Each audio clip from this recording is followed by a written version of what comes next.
शहीद हुए जवानों के शत विशत अधजले शरीर के टुकड़े, रेत के टीलों से ऊपर जाती लाशों के ढेर और कश्मीर की खून से सनी लाल रंग की सड़कों के दृश्य सामने आते हैं।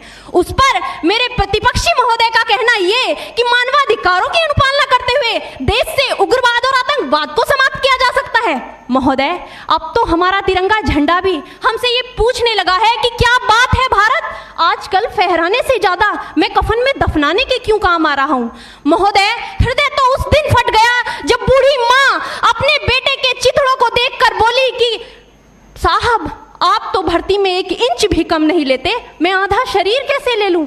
महोदय, आज इन मानवाधिकारों के कारण इन आतंकियों के बंगलों की आकाओं की नाकफनी हंसती है और शहीद हुए हमारे जवानों के आंगन की तुलसी रोती है। जब एक शहीद हुए जवान की विधवा की वेदना चीख चीख कर ये कहती है कि प्यार भी भरपूर गया, मांग का सिंदूर गया, नन्हे नौनिहालों की लंगोटियां चली गई, छोटी छोटी बेटियों की चोटियां चली गई और आपके लिए तो एक आदमी मरा है साहब, मेरे घर की तो रोटियां ही चली गई। महोदय, किसी भी युद्ध को जीतने के लिए पहल करना सबसे ज्यादा आवश्यक है, क्योंकि इतिहास गवाह है कि पहल करके बड़े बड़े युद्धों के परिणाम बदल दिए गए हैं। परंतु आज मानवाधिकारों के कारण हमारे देश के जवान इस कदर बंधे हुए हैं कि अपनी ड्यूटी पर खड़े होकर भी वो आज पहल करने से डरते हैं, क्योंकि महोदय भविष्य में उन्हें कटघरे में खड़े होने का डर सता रहा होता है। वो ये जानते हैं कि चाहे एक उग्रवादी की राइफल से निकलने वाली गोली को ये तय करना पड़े या ना पड़े कि वो किसे लगेगी, लेकिन हमारी राइफल से निकलने वाली हर गोली को ये निर्णय लेना पड़ता है कि चाहे वो किसी निर्दोष को लगे, दोषी को लगे या ना लगे, परंतु किसी निर्दोष को नहीं लगनी चाहिए। यदि ऐसा हुआ तो ना तो ये समाज हमें छोड़ेगा, ना ही तिल का ताड़ बनाने वाली ये मीडिया हमें छोड़ेगी। और महोदय, मानवाधिकार के तले किसी जवान को दबाकर युद्ध के मैदान में छोड़ देना कोई वीरता नहीं, एक आत्महत्या है।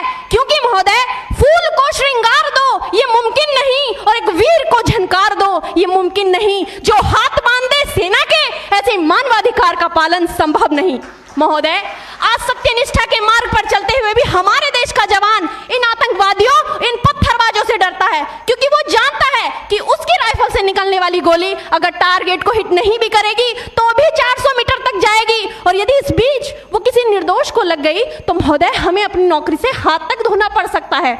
और महोदय, अपनी नौकरी को बचाने की खातिर एक जवान आज ये सोचता है कि चाहे सांप मरे या ना मरे, परंतु लाठी नहीं टूटनी चाहिए, क्योंकि आज हमारे देश के हालात कुछ ऐसे हो गए हैं कि चिरागों को हवाओं में उछाला जा रहा है, हवाओं पर भी रोब डाला जा रहा है। अरे हम ही तो बुनियाद है आंतरिक सुरक्षा की, और आज हमें ही नौकरी से निकाला जा रहा है।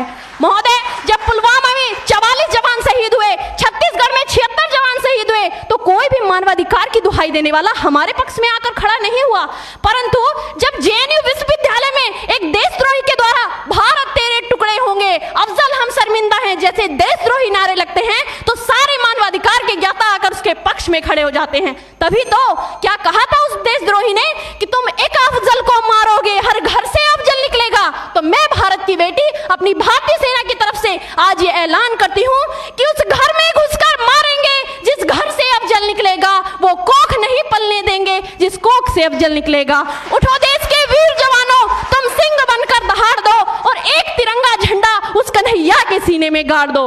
महोदय, अंत में अपनी वाणी को विराम की ओर ले जाते हुए मैं सिर्फ इतना ही कहना चाहूंगी कि मुझे अफसोस है अपने देश की न्यायिक प्रक्रिया पर, जहां आज भी रात के 12 बजे अजमल कसाब जैसे आतंकी के लिए सर्वोच्च न्यायालय के दरवाजे खोल दिए जाते हैं। ऐसे देश से मानवाधिकारों की अनुपालना करते हुए आतंकवाद और उग्रवाद से कभी नहीं निपटा जा सकता। मानवाधिकार के नाम की दुहाइयां देने वालों, सीमा पर लड़ा नहीं जाता, चरखों से शोलों के आगे रामायण पढ़ी नहीं जाती, सीमा पर गोलों के आगे धरती के घोर कुहासे को एक सूरज ही हर सकता है, क्योंकि एटम बम से रक्षा केवल एटम बम ही कर सकता है। जय हिंद, जय भारत।